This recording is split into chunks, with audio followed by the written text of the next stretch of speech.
महाराज जी, गृहस्थ जीवन में नियम से सेवा और भक्ति में कभी कभी देर हो जाती है महाराज जी, ऐसे में कोई?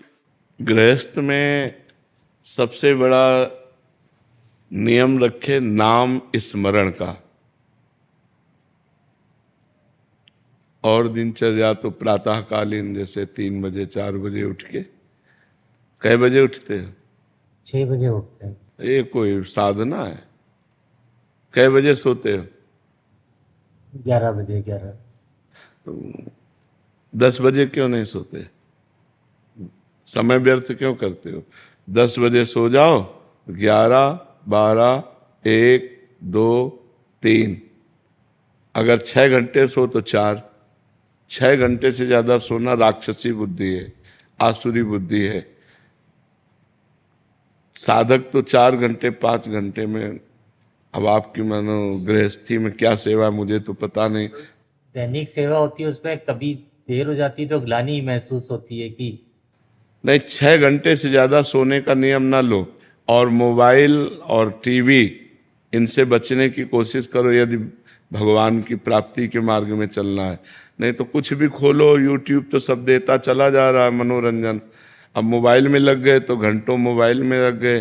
नहीं तो आओ, खाओ पियो, थोड़ा अपना परिवार से मिले, और इसके बाद एकांत होकर के भगवान का सुमिरन करते हुए सोए, फिर उठ करके अपनी दिनचर्या की। अगर 4 बजे उठ जाओ तो कितनी बढ़िया दिनचर्या बन जाए। अब ये 6 बजे 7 बजे सो करके जगने वाले क्या दिनचर्या करेंगे? जब भुवन भास्कर उदय होने वाले हैं, अब दिनचर्या क्या होगी? लोग तो 8-8, 10-10 बजे तक सोते हैं, ऐसा भी सुना है। 8। वैसे 6 बजे वाला तो बहुत कृपा पात्र माना जाता है महाराज। अच्छा अच्छा 8, 10, 11, 12, 1, 2। तो ये तो मतलब अपने जीवन को बर्बाद करना है, अपने जीवन को बर्बाद करना है। ऐसा नहीं करना चाहिए। उत्तम बात तो यही है कि ब्रह्म मुहूर्त में जग ही जाना चाहिए, सबको जग जाना चाहिए। अब जिनकी नाइट ड्यूटी उनकी बात अलग है, नहीं तो हमें लगता है ऐसी प्रमाद स्थिति नहीं रखनी चाहिए। 2-2 बजे 3-3 बजे रात तक मनोरंजन करते हैं, फिर सो जाते हैं, 10-11 बजे तक सोते हैं। तो क्या जीवन है? पशुवत जीवन है, कोई जीवन है क्या? तो पहले तो जगना सीखो, समय से उठना सीखो, 4 बजे उठना सीखो। अब क्या है, अब धीरे धीरे जीवन वृद्धावस्था की तरफ जा रहा है। अगर सावधान न रहे तो एक अवस्था सबके ऊपर आती है, मृत्यु अवस्था। वो सब हरण कर लेगी आपका, सब हरण कर लेगी। न बैंक बैलेंस जाएगा आपके साथ, न परिवार जाएगा, न ये शरीर जाएगा, तो फिर और क्या जाएगा? कुछ जाना तो है नहीं। जो जाना है वो कमा नहीं रहे, जाना है भजन। गृहस्थी में थोड़ी देर के लिए सेवा पाठ आदि कर ले, फिर हर समय उठते बैठते चलते फिरते काम करते हुए नाम जप का अभ्यास रखे। नाम जप समर्थ साधन है और इसमें कोई परेशानी नहीं है। आपको कहीं जाना है, नाम जप करते हुए जा रहे हैं, कोई कार्य कर रहे हैं, जब बात करना है तो बात अलग है, नहीं तो नाम जप कर रहे हैं। अंदर बार बार राधा राधा, कृष्ण कृष्ण, राम राम, हरि हरि, जो नाम प्रिय हो वो नाम जप कर रहे हैं। तो नाम जप से भगवान की प्राप्ति होती। कलयुग केवल नाम आधारा, सुमिर सुमिर नर उतर ही पारा। बार बार नाम सुमिरन करने से हम इस संसार समुद्र से पार हो जाएंगे। समझ पा रहे आप? ठाकुर जी की सेवा में कभी कभी नियम से जो देरी हो जाती है तब दुख होता है वो। हाँ, वो प्रियता के कारण दुख होता है, लेकिन गृहस्थी में ऐसा कुछ नहीं है।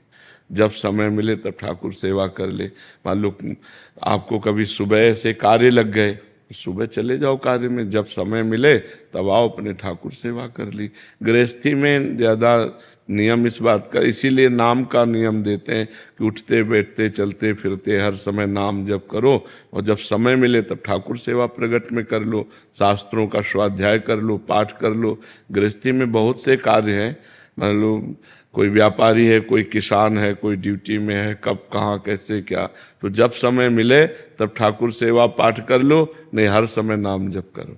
महाराज जी, कुछ साधक जन ऐसे हैं जो मतलब आपके शरणागत हैं, वो मतलब नियमित रूप से उन्होंने अपनी दिनचर्या फिक्स कर रखी है। तो कह रहे जब आप मतलब यद्यपि जो एकदम संसार में उनको लगाने के लिए आप ये वाक्य बोलते हैं, तो कह रहे हैं कि थोड़ी शिथिलता आ जाती है कि महाराज जी ने बोला गृहस्थी में हो तो। नहीं, वो उनके लिए है। अब ये कोई अष्ट प्रहर सेवा थोड़ी करते हैं श्री जी की, लेकिन जिनको श्री जी मिली हुई है और जिनकी अष्ट प्रहर सेवा की भावना है, उनको इन बातों को सुनकर शिथिलता नहीं लानी चाहिए, उनको प्रवीणता पूर्वक करनी चाहिए।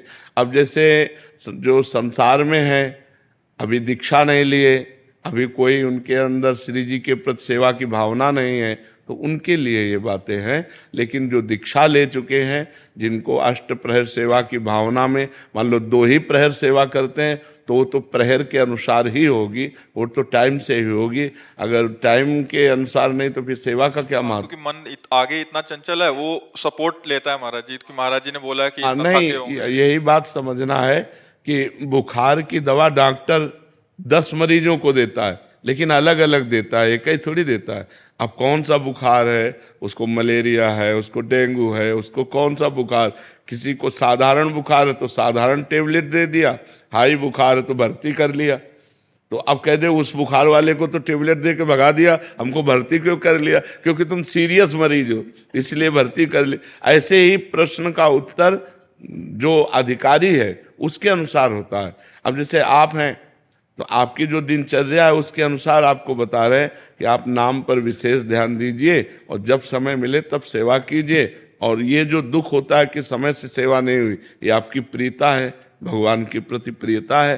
पर गृहस्थी में बहुत से ऐसे कार्य हैं, पर जो नियमनिष्ठ हैं, जिन्होंने दीक्षा ले रखी है, जो श्री जी की सेवा अष्ट प्रहर करते हैं, उनको इस बात में प्रमाद नहीं लेना चाहिए कि अब 12 बजे आके मंगला कर देंगे। नहीं, मंगला के समय मंगला करो और 5 मिनट 10 मिनट में करके फिर अपने कार्य में जाओ। नहीं महाराज जी, जब आप कहते हैं ना गृहस्थी में बहुत ज्यादा कार्य होते हैं, तो बड़ा सुख सा मिलता है, कह रहे कि हाँ, ले ये महाराज जी सपोर्ट कर रहे हैं। अभी चलो महाराज जी भी समझ रहे हैं हमारी बात। हाँ, नहीं, अलग अलग है, अलग अलग है। भरत जी चंडीगढ़ से। राधे राधे महाराज जी। महाराज जी, शील प्रभुपाद जी को मैंने अपना गुरु स्वीकार किया है। महाराज जी, शारीरिक रूप से वो तो अभी संसार में नहीं है, तो क्या मात्र उनके उपदेश का पालन करके और हरे कृष्णा महामंत्र का जप करके भगवत प्राप्ति का मार्ग प्रशस्त हो? हाँ, हो सकता है, हो सकता है। भगवान नाम में अपार सामर्थ्य है और संत महात्मा अंतर ध्यान जरूर हो जाते हैं, पर उनकी वो सत है ना, तो उनकी सत्ता है, कभी अभाव नहीं होता। ना सते विद्यते भाव, ना भाव विद्यते सता। असत का कभी भाव नहीं है और सत का कभी अभाव नहीं है। सत हर समय विराजमान रहता है। तो सत्संग, जब हम किसी महापुरुष का अपने हृदय से प्रिय भाव से वर्ण कर लेते हैं, जैसे हमने रामकृष्ण परमहंस जी को वर्ण कर लिया, उड़िया बाबा को वर्ण कर लिया, किसी भी महापुरुष, तो वो सत महापुरुष हैं, वो थे, हैं, रहेंगे। त्रिकाल सत होता है, सत त्रिकाल सत होता है। तो हम अगर प्रभुपाद जी को गुरु मान करके और महामंत्र का जप करें तो हमारा भगवत मार्ग प्रशस्त हो जाएगा, पर साथ में गलत आचरणों का त्याग करें। अगर गंदे आचरण करते रहे और भजन भी करते रहे तो हाथी के स्नान जैसा होगा। जैसे हाथी स्नान किया और अपने ऊपर धूल भर के डाल लिया तो उसका स्नान व्यर्थ चला गया। ऐसे ही यदि भोगों में, गलत आचरणों में, मनोराज्य में मनमानी आचरणों को करते रहे आप और भजन भी करते रहे तो आपको अनुभव में नहीं आएगा।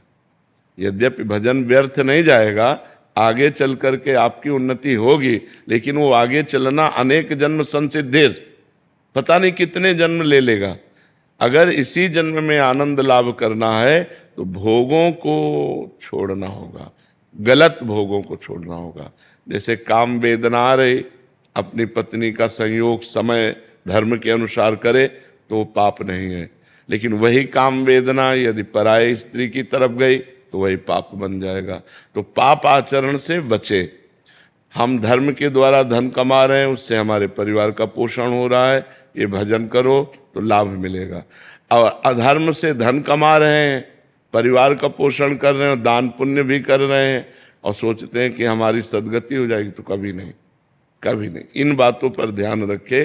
केवल नाम जप ही नहीं, साथ में उसके परहेज भी चाहिए। सदगुरु वैद्य वचन विश्वासा, संयम यह न विषय कै आशा।